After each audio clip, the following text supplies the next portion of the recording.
नमस्कार, मैं नवीन देवघर महाविद्यालय देवघर में इंटरमीडिएट प्राध्यापक। आप लोगों को मैं कई दिनों से पढ़ा रहा हूँ। यूनिट टू का चैप्टर 1 चल रहा है, जिसमें कि परिवार हो चुका है। परिवार, एकल परिवार, संयुक्त परिवार, ये सारा विवाह हो चुका है। आज कल वाली वीडियो में मैंने नातेदार के किनशिप के विषय में बताया था, नातेदारी व्यवस्था।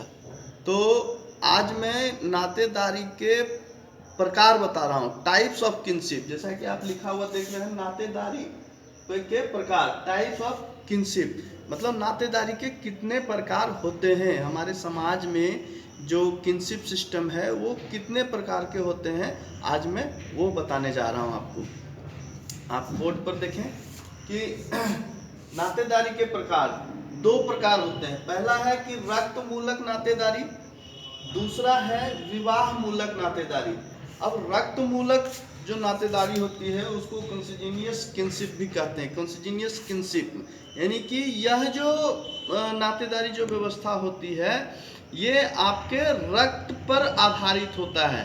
रक्त पर आधारित कहने का मतलब है कि आप जैसे लिखा हुआ देख सकते हैं कि इसमें क्या है कि व्यक्ति जिस परिवार में जन्म लेता है, जिस परिवार में व्यक्ति का जन्म होता है, उस परिवार के सदस्यों के साथ उसका रक्त संबंध होता है।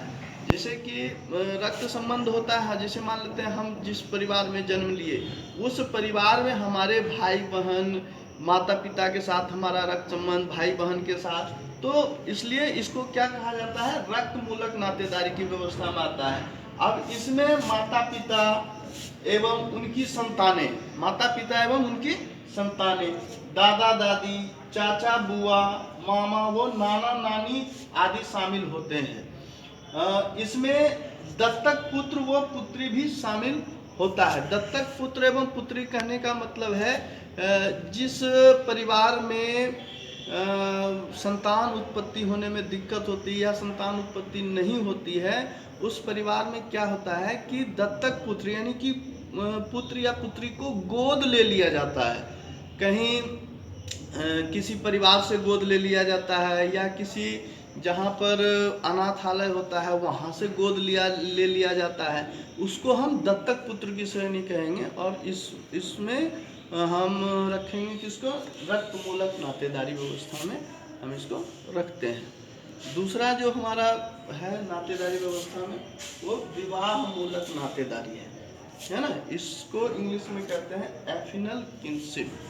एफिनल किनशिप मतलब हुआ कि ऐसा परिवार जहां हम अपने विवाह के स्तर पर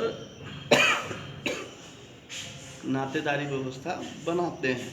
उसमें है आपका, देख सकते हैं लिखा हुआ है, विवाह संबंधों के आधार पर बनने वाले संबंध, विवाह संबंधों के आधार पर बनने वाले संबंध को विवाह मूलक नातेदारी कहते हैं।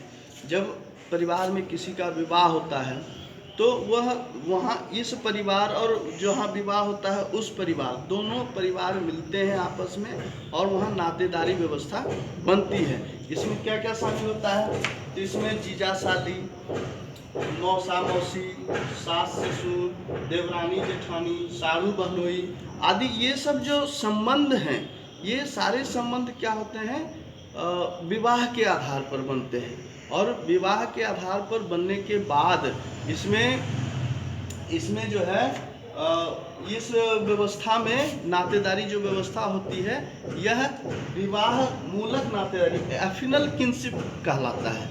इसलिए मेरा आपसे ये उम्मीद है कि आप नातेदारी व्यवस्था को अच्छी तरह से समझ रहे होंगे और इस व्यवस्था को आप लिखने का प्रयास करेंगे। आप देख सकते हैं बोर्ड पर लिखा हुआ है, इसको लिखकर समझने का प्रयास करेंगे। मेरा आपसे ये उम्मीद है कि आप अच्छी तरह से समझे होंगे, और नहीं समझे हैं तो बार बार वीडियो को रिवाइंड करके देखें और उसको लिखने का प्रयास करें, समझने का प्रयास करें। आगे मैं आपसे यही निवेदन करूंगा, आप बच्चे अच्छे से पढ़ें और समझें, और लाइक ज़रूर करें, वीडियो को शेयर भी कर सकते हैं, सब्सक्राइब भी कर सकते हैं, ये आपके ऊपर डिपेंड करता है। इसलिए धन्यवाद।